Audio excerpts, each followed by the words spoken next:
Good morning and welcome back to Life by Chris. I am still in the bed, relaxing, but I wanted to come to speak quickly about something that recently happened locally. There's a young lady who was unfortunately unalived, young woman of color,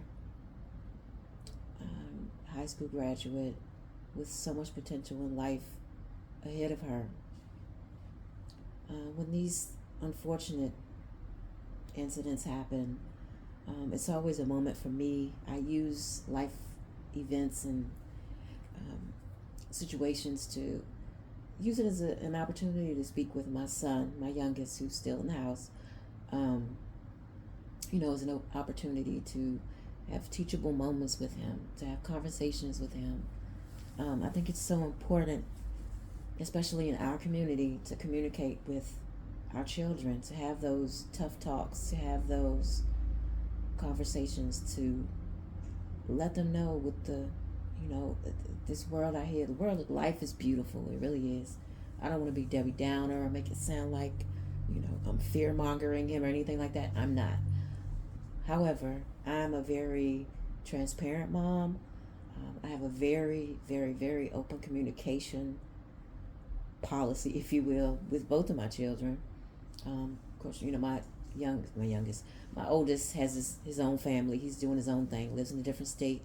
Um, but my son that's still in the house, of course, he's here every day. So we communicate and I talk with him and he can come to both of them. But, he feels comfortable coming to me and asking me literally anything, which really makes me feel good that we can have conversations about things. But um, back to this unfortunate tragedy that happened, it's it really did pull on my heartstrings. It's very sad, but again, I think it's really imperative for us to communicate with our children and have those real conversations. um, I'm trying to say this without sounding, because this is so fresh and new, so I don't know how to say it. But at any rate, just like, obviously can't tell someone what to do with their children, but for me, I found it very helpful to have those open lines of communication where my children feel like they can come to me, even though they're an adult and a young adult. Whenever they feel like they can come to me and talk to me about anything. I think that's so important. I don't want them to ever feel like they have to sneak. I mean, we've all been through our phases of life where we, you know, experimented or whatever the case may be. We did things that we know we shouldn't be doing. Um, you know, Not necessarily severe things, but things that probably could have put us in harm's way or did put us in harm's way, but we just were able to live through it. Um, you know, it's part of I guess, a rite of passage, to test those limits. And again, we've all been there. I'm not saying I'm a saint or anything by any means, um, but having gone through those things as a parent, and as a human being, I feel it's imperative for me to share, you know, those experiences, or to, at this point, like I told my 18-year-old, I'm a guide at this point. You're a young man. But again, he is still under my household, and I do have rules. I do have, you know, rules. So, and he's really, they're both good humans, my children. But again, he doesn't have any problem with the rules. Obviously, it is what it is. At the point when, my opinion, when children feel like they don't want to live by your rules. I was just watching a video on YouTube. I know I'm all over the place, but this young girl was, cussing her mom out. Oh no, what? Absolutely not. When you get to that point, ooh, I'm stuttering. I can't even fathom. When you get to that point, it's time for you to move out, boo. You need to get your own place. You can do your own thing, because clearly, you think you're grown. So yeah, you need to do that moving. I love you from afar. If you need some help, I got you. But the disrespect and things that I see on YouTube, and just, general is, wow, it's, I don't know. I guess I'm old school. I don't guess, I know I am old school. You know, I do a lot of traditional things that my parents did, you know, my brother and I both. Excuse me. You know, and it shows in our children, you know, the way they are productive and, you know, good people, good humans. You know what I'm saying? I've always thought or said to myself, you know, that was the goal, to raise good humans, good human beings. And I really have. And I'm grateful, so grateful for that. But I know I've been all over the place, but I say all that to say, please have those real conversations with your children or with the young people in your life that you're able to communicate like that with. Um, you know, to keep them safe, to keep those lines open so that they, again, I'm trying to choose my words wisely. Communicate with your children and let them know. Give them the real, straight up, no chaser. I mean, that's the best way.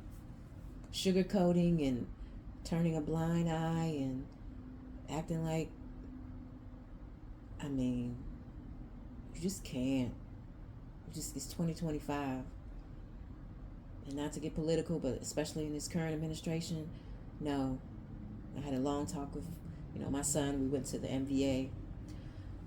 You know, we just went this yesterday. He passed his test, his learner's test. But we went before, but I forgot one of the documents or whatever. But we went there. Actually, this is this the third time? I think this is the third.